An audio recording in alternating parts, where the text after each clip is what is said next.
이 다회용 용기에 있는 보존제가 눈에 너무 많이 들어가는 경우에는 오히려 건조증을 일으킬 수 있기 때문이죠.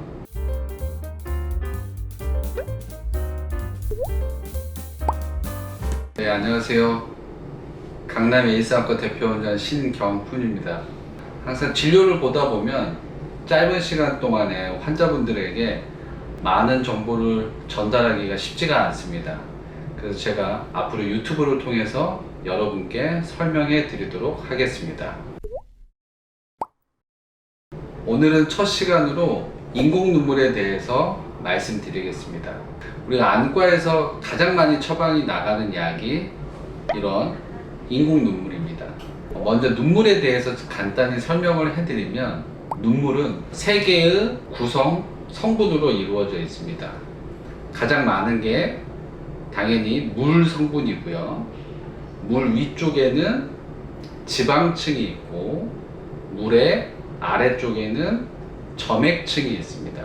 그래서 이 점액층은 물이 눈에 잘 부착되게 해주는 성질을 가지고 있고, 지방층은 물이 증발하는 걸 막는 성분이 있습니다.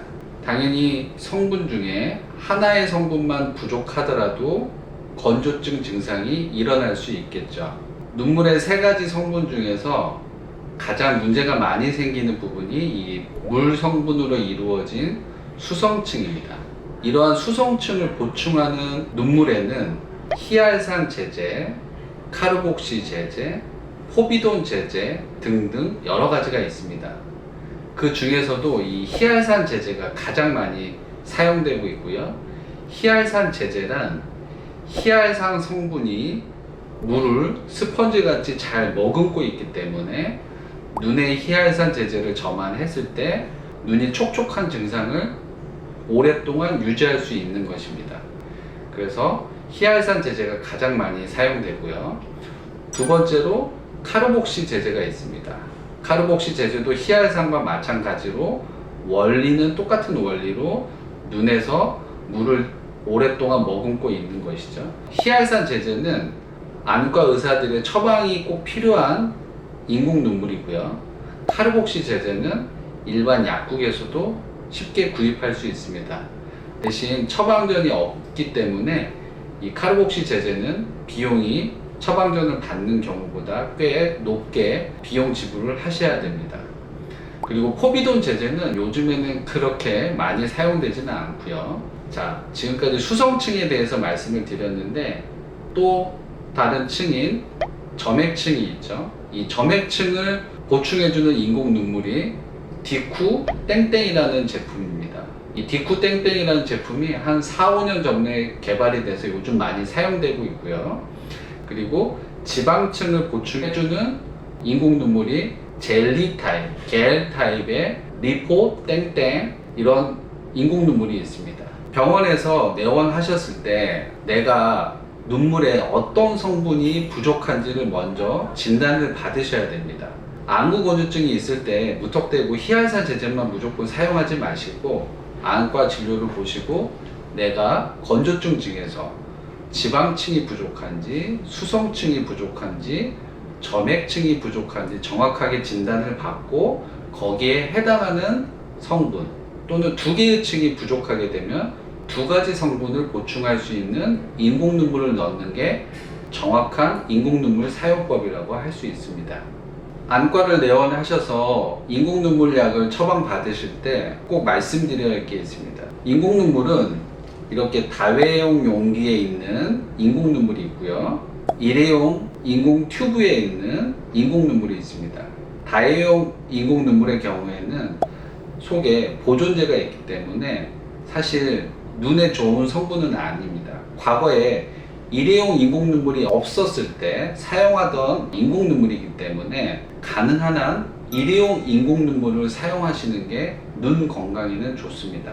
간혹 손이 불편하시다든지, 그래서 이걸 따는 게 어렵다든지, 그리고 일회용짜리를 쓰는 게 불편하신 분들은 다회용을 쓰셔도 되고, 그때 다회용을 쓰실 때는 수시로 너무 5회 이상 넣는 것보다는 하루에 4회에서 5회 정도 횟수를 제한하시는 게 좋습니다. 이 다회용 용기에 있는 보존제가 눈에 너무 많이 들어가는 경우에는 오히려 건조증을 일으킬 수 있기 때문이죠. 일회용 인공 눈물 약을 처방받으셨으면 약국에서 구입하시고 사용하실 때는 뚜껑을 딴 다음에 이 끝에 있는 미세 플라스틱을 한두 방울 떨어뜨려서 제거한 다음에 이런 식으로 양쪽에 점안하고 그 다음에 뚜껑을 닫습니다.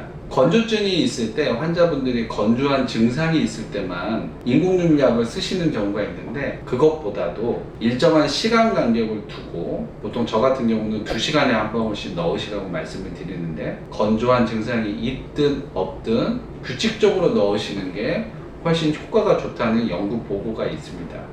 간혹 환자분들 중에 선생님 저 인공눈물약 넣고 불편함이 많이 생겼습니다 라는 말씀을 하시는 경우가 있습니다. 실제로 인공눈물이 속에 있는 미세한 성분들 때문에 알러지 증상이 일어나면서 눈이 가렵다든지 충혈이 생긴다든지 보이는 게 좀 뿌옇게 보이는 증상이 있을 수 있습니다.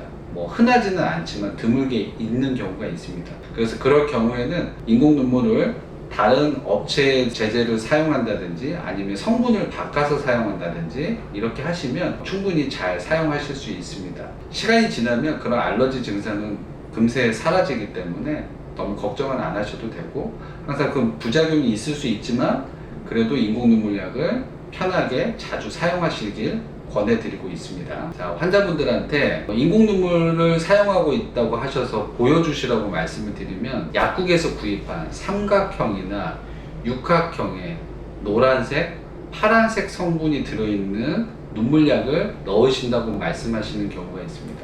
근데 이러한 제제들은 실제로는 인공눈물은 아니고요, 그냥 점안제라고 생각하시고 그 속에 들어있는 성분들은 비타민제나 여러 화학 성분들로 이루어져 있기 때문에 안과 의사 입장에서는 별로 추천하고 싶지 않고 가능한 안 쓰시는 게 오히려 눈 건강에 좋다고 생각하고 있습니다. 인공 눈물에 대한 잘못된 오해가 정말 많이 있는데요, 그 중에 가장 큰 게 인공 눈물을 자주 점안하면 눈물이 나지 않는다는 오해가 있습니다. 근데 그거는 절대 아니고요, 인공 눈물을 자주 넣는다고 해서 눈물이 나오지 않는 건 절대 아니기 때문에 잘못된 거짓 정보입니다. 그러니까 인공 눈물 꼭 자주 점안하셔야 돼요. 자, 앞서도 잠깐 말씀드렸는데 환자분들이 눈 건강을 위해서 어떤 걸 하면 좋을까요? 물어보실 때 저는 항상 인공 눈물 점안을 말씀드립니다. 루테인 영양제보다도 인공 눈물의 점안, 항상 사람 몸에 많은 성분이 물로 이루어져 있고 외부에 노출되어 있는 피부나 눈의 경우에는 수분 증발이 많기 때문에 수분을 보충해 주는 게 항상 눈 건강과 몸 건강을 위해서 아주 중요합니다. 20대, 30대, 40대 컴퓨터 작업을 많이 하시는 환자분들은 특히 더 자주 필수적으로 인공 눈물약을 점안하시고, 추가적으로 에어컨 바람, 히터 바람은 가능한 한 피하시고, 겨울에는 가습기를 꼭 트는 습관을 들이시면 건조증을 충분히 잘 예방하실 수 있고 눈의 건강을 위해서 가장 좋은 행동이라고 할 수 있습니다. 네, 오늘 첫 시간으로서 주저리 말씀을 많이 드렸는데요, 인공 눈물은 꼭 안과 진료를 보시고 나한테 맞는 인공 눈물이 어떤 건지 먼저 확인하신 다음에 가능한 한 일회용 약을 처방받으셔서 2시간이나 3시간 간격으로 수시로 자주 점안하시면 눈 건강에 많은 도움이 될 거라고 정리하고 싶습니다. 그럼 오늘 첫 시간이었는데 시청해 주셔서 감사합니다.